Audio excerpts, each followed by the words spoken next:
안녕하세요. 김양희입니다. 요새 저한테 많은 분들이 제 이름으로 된 그 사칭 방에 들어가가지고 많은 손해를 봤다. 거의 매일 연락이 오고 있습니다. 제가 여러분한테 정말 여러 번 말씀드렸지만은 저는 리딩방이나 종목 추천은 잘하지 거의 안 합니다. 여러분도 잘 아시피 저는 그 이코노미스트입니다. 거시경제의 흐름만 말씀드리고 주가 지수에 대해서 장기적인 흐름만 말씀드립니다. 저는 개별 종목이나 특히 리딩방 같은 거를 활용해 가지고 종목 추천을 전혀 하지 않습니다. 혹시라도 제 이름으로 리딩방이나 종목 추천까지 오시면요, 전부 사칭이라고 보시면 됩니다. 정말 다시 한번 간곡히 부탁드립니다. 속지 말아 주시기 바랍니다.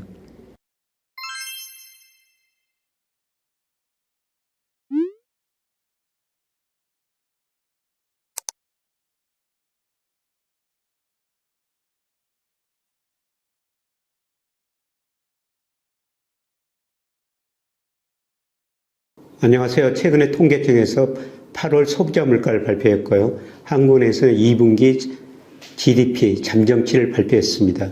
이 두 내용을 중심으로 살펴보고요. 나와서 통화정책에 이런 금리, 물가 이런 것들이 어떤 식으로 영향을 주는지 같이 한번 살펴보겠습니다. 우선 8월 소비자 물가가 전년 동월 대비 3.4%나 올랐습니다. 인베스팅닷컴 예상치가 2.7%였고요. 저도 여기에서 크게 벗어나지 않으리라 이렇게 생각했습니다만은 8월 물가 상승률이 예상치보다도 훨씬 더 높게 나왔습니다. 그거는 물가를 구성하는 모든 부분이 다 같이 상승했습니다. 그런데 특히 8월 물가 상승률이 이렇게 높았던 거는요, 여러 가지 요인이 있지만은 우선 농산물 가격이 많이 올랐습니다. 비가 많이 왔었고요. 그 다음에 폭염 이런 것으로 농산물 재배 수확에 좀 문제가 있었던 것 같습니다. 그래서 농산물 가격이 전년 동월 대비 8월에 비해서 5.3% 올랐고요. 특히 많이 오르는 게 전기, 가스, 수도, 이른바 공공요금이죠.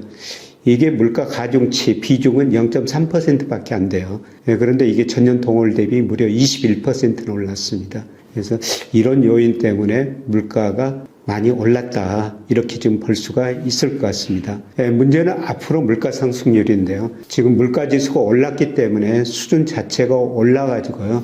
당초 저나 일부 전문가들이 예상했던 것보다 9월 이후 물가 상승률이 좀 더 높아질 가능성이 있습니다. 9월에도 에너지 가격 상승 이런 요인들이 작용해 가지고요. 아마 3.4% 8월 수준보다 비슷하거나 조금 더 높아질 수도 있습니다. 그러나 4분기 가서는 3% 안팎 약간 그 밑으로 떨어질 가능성도 있습니다. 왜냐하면은 지금 우리 소비가 많이 위축되고 있습니다. 제가 7월 산업활동 동향에서 말씀드렸습니다만은 7월 소매 판매가 전월 비 3.5%나 줄어들었습니다. 내구재, 비내구재, 준내구재 모든 분야에서 소비가 줄어들고 있습니다. 8월, 9월 가면서 약간은 증가하기는 할 텐데요. 전반적으로 수요가 위축되니까 물가 상승률은 아마 3% 안팎 혹은 그 이하로 4분기에는 낮아질 수 있다, 이렇게 볼 수가 있겠고요.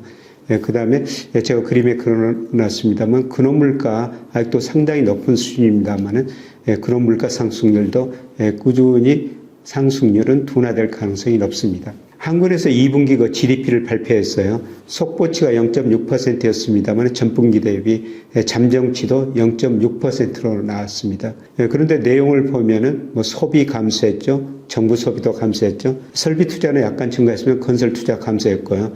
그 다음에 수출 수입 다 같이 감소했습니다. 그럼에도 우리 경제 성장률이 전분기 대비 0.6% 이게 증가가 나온 것은 수입이 훨씬 더 많이 감소했기 때문입니다. 그래서 대부분에서 경제성장 기여도가 상당히 높아졌기 때문에 0.6% 성장했다. 그래서 여러분 신문에서 보시면은 수출도 감소했는데 수입이 감소하면서 경제가 성장했기 때문에 불황형 흑자다, 이런 이야기가 나옵니다만은 어떻든 0.6% 성장했고요. 그런데 이걸 우리가 잠재 수준하고 실제 GDP하고 비교해 볼 필요가 있는데요. 제가 우리가 GDP에서 계절 조정하고 트렌드를 구해가지고 트렌드도 제거해 버리고요. 사이클만 구한 겁니다. 그래서 우리 사이클상 지금 꺾이고 있습니다. 경기가 수축 국면이라는 것이죠.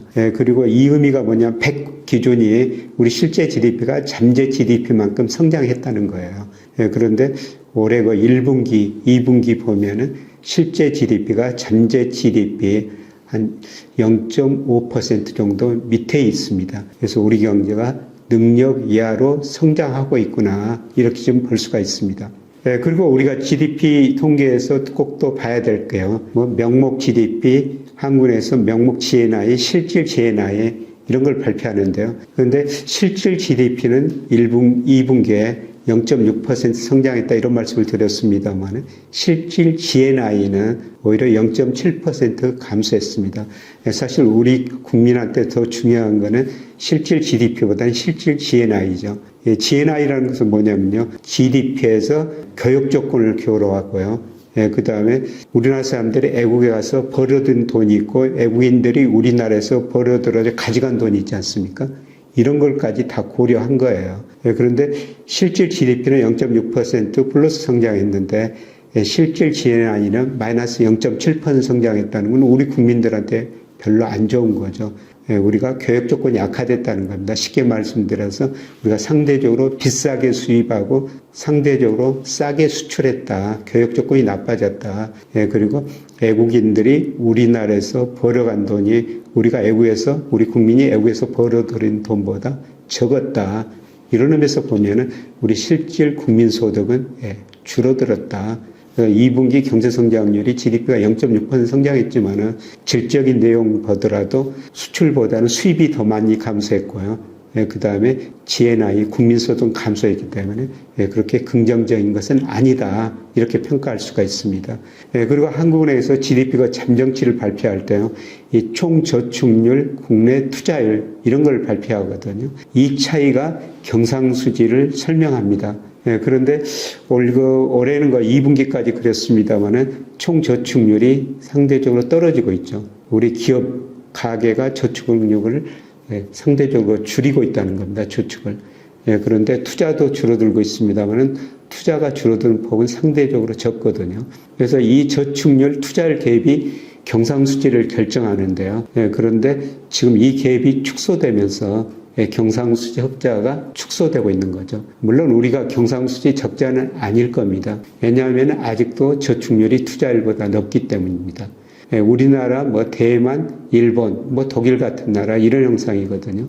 그런데 미국 같은 나라는 어떻습니까? 저축률보다 투자율이 높기 때문에 구조적으로 경상수지 적자입니다. 그러나 우리나라는 경상수지 적자는 될 가능성이 상당히 낮다는 것입니다. 왜냐하면 저축률이 아직도 투자율보다 높기 때문입니다. 다만 이 갭이 축소되면서 경상수지 흑자폭이 축소되고는 있구나, 이런 걸 볼 수가 있습니다. 그래서 한국은행이 이거 GDP 발표할 때 이런 거 저축률, 투자율, 실질, GNI 이런 것도 같이 발표하니까요. 우리가 GDP만 보시지 말고 이런 걸 보시면서 우리 경제 내용을 조금 더 자세히 살펴보시는 게 좋을 것 같습니다. 그런데 앞으로 이제 경제가 어떻게 되느냐, 이게 문제인데요. 정부나 한국은행에서 올해 1.2% 성장하리라고 보는데요. 저는 3분기까지는 경제가 그렇게 좋지는 않을 것 같습니다. 특히 소비가 별로 안 좋거든요. 그래서 저는 올해 한국은행이나 정부가 예측한 것보다 좀 더 낮은 1.2% 성장하지 않을까. 물론 4분기 가서는 수출이 증가하면서 우리 경제가 어느 정도 회복되는 모습이 나타날 것 같습니다. 연간 전체적으로는 1.2% 성장이 그치지 않을까, 이렇게 보고 있고요. 그다음에 내년에는 어느 정도 경기가 회복되면서 2% 안팎이라고 보고 있습니다. 제가 지난번에 산업활동 발표하면서 우리나라가 선행지수 순환 변동치가 아마 4월이 저점이었을 것이다. 실제로 선행지수 순환 변동은 4월을 저점으로 7월까지 꾸준히 올라가고 있거든요. 선행지수 순환 변동치가 올라간다는 것은 기간에 약간의 차이가 있습니다만 아마 4분기부터는 경기가 어느 정도 회복될 겁니다. 수출이 증가하면서 회복될 텐데요. 그럼에도 불구하고 회복 속도는 좀 느릴 것이다. 그래서 경제 성장이 정부가 예측한 것보다는 좀 낮아질 것이다. 근데 어떻든 내년에는 2% 안팎 성장할 수 있을 것이다. 이렇게 보고 있고요.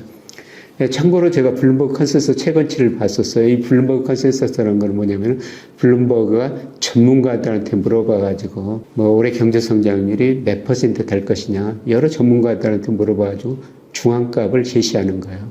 그런데 블룸버그 중앙값 보니까 뭐 제가 예측한 1.2% 거의 비슷하게 나왔습니다. 그리고 내년에는 저보다 조금 더 낙관적인 2.2%로 제시하고 있습니다. 그래서 어떻든 우리 경제 현재 굉장히 어렵고요. 3분기까지 이 어려운 상황이 좀 더 지속될 수 있습니다. 특히 그 소비가 줄어들면서요. 그런데 4분기에는 특히 수출률이 한 5% 안팎 증가하면서 우리 경제가 회복될 수 있고 이런 회복세가 내년까지 이어질 수 있다. 이렇게 볼 수가 있습니다. 자, 한국은 이제 금통위 통화정책 방향 결정회의가 10월, 11월 두 번 남았죠. 그래서 최근에 물가를 보고 한국은행도 참 고민이 많을 것 같습니다. 한국은행 목표가 가장 중요한 목표가 물가 안정, 그것도 2%지 않습니까? 그런데 우리 소비자 물가가 2%까지 떨어졌다가 8월에 3.4%로 올라버렸고요. 아마 9월 소비자 물가도 3.4%를 다 쏟을 가능성이 높습니다. 그래서 이런 물가를 보고 10월 그 금통위에서 금리를 결정할 텐데요. 이 물가만 보면은 금리를 올려야 되겠죠. 그런데 문제는 경기라는 겁니다. 그래서 앞서 말씀드렸습니다만은 우리나라 경제 성장이 올해 1.2%고 우리나라 잠재 성장이 한 2% 정도 추정이 되거든요. 지금 현재 실제 GDP가 잠재 GDP 밑으로 성장하고 있다는 겁니다. 그래서 경제는 별로 안 좋다는 겁니다. 그래서 결국 한국은행이 금리를 결정할 때 물가도 보지만은 이런 금리도 볼 수밖에 없습니다. 그래서 제가 테일러 준칙이라고 해가지고 한 우리 적정금리가 몇 % 정도 되는가 한번 추정을 한번 해봤습니다. 이 테일러 준칙이라는 것은 가계 실질금리, 현재 물가, 그 다음에 실제 GDP가 잠재 GDP 위에 있느냐 밑에 있느냐. 위에 있으면 인플레 압력이 존재하니까 금리를 올려야 된다는 거예요.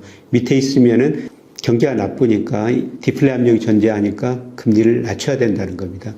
근데 앞서 말씀드린 것처럼 우리나라 실제 GDP가 잠재 GDP 밑에 있습니다. 물론 물가는 현재 높은 수준에 있죠.